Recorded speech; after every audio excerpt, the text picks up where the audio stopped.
وجہ بتائی گئی کہ ایک لڑکا ایسا پیدا ہونے والا ہے کہ جو تیری سلطنت کے لیے خطرہ ہوگا.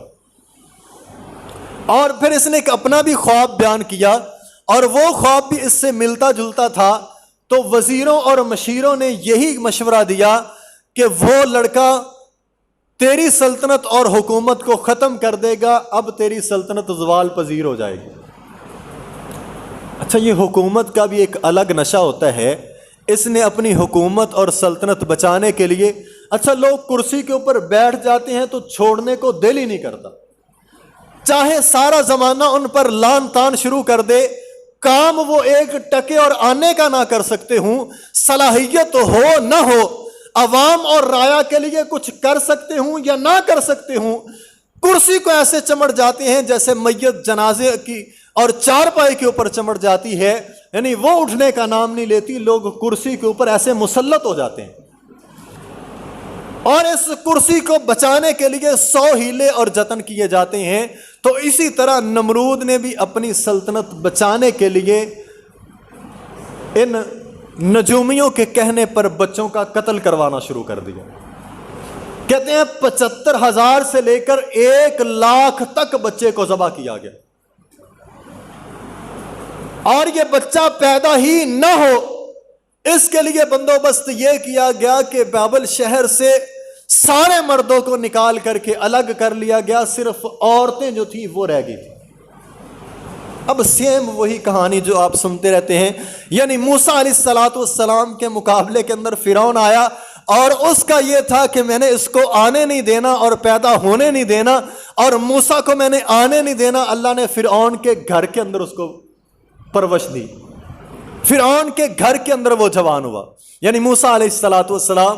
تو سیم وہی کہانی کہ اس کا جو سب سے خاص وزیر تھا آزر، اسی کے گھر کے اندر اللہ تبارک و تعالیٰ نے ابراہیم علیہ السلام کو پیدا کیا.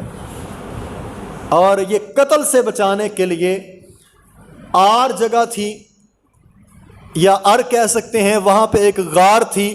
تو ابراہیم علیہ السلام کی والدہ جو ہے وہ بیٹے کو وہاں جنم دیتی ہے اور وہاں ہی اس کو چھوڑ کر کے خود گھر واپس آ جاتی. کبھی کبھار گئی، جا کے دودھ پلایا، پھر واپس آ گئی، پھر جب موقع ملا گئی، دودھ پلایا، واپس آ گئی.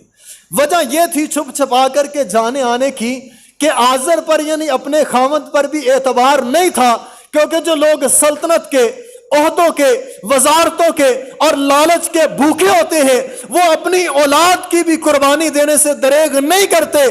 آزر کی بیوی امیلہ کو یہ محسوس ہوتا تھا کہ شاید آزر ہی خود جا کر کے نمرود کو نہ بتا دے، اس لیے ابراہیم کو غار کے اندر چھوڑ کر کے آ گئی. جب آزر نے پوچھا کہ بچے کا کیا ہوا تو کہا وہ تو پیدا ہوتے ہی فوت ہو گیا تھا، اس لیے میں واپس آ گئی ہوں.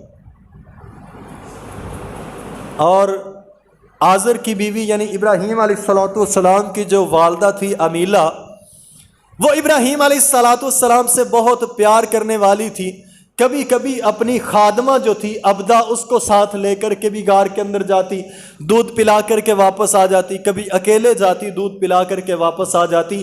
یعنی ابراہیم علیہ السلام اسی طرح تنے تنہا غار کے اندر پرورش پاتے ہیں. دنیا کی خبر ہی کوئی نہیں ہے، دنیا کے اوپر کیا ہو رہا ہے، کیا معاملہ ہے، کوئی خبر نہیں. ماں آتی ہے اور کبھی خادمہ ساتھ ہوتی ہے، دودھ پلا کر کے چلی جاتی ہے، اور اللہ تبارک و تعالیٰ ابراہیم علیہ السلام کو وہاں زندہ رکھ رہے ہیں.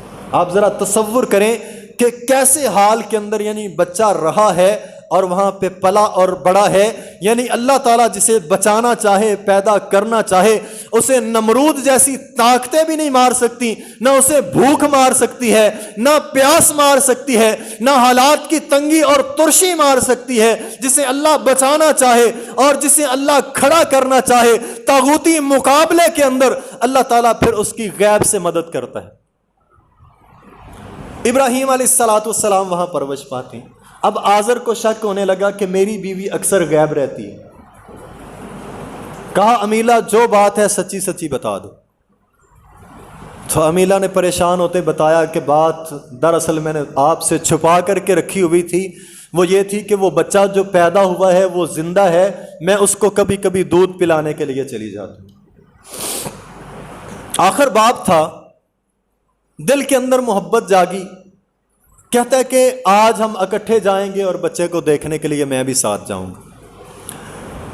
مورخین نے لکھا ہے کہ یہ 15 ماہ کے بعد آزر جو ہے وہ اپنے بیٹے سے ملنے کے لیے جاتا ہے۔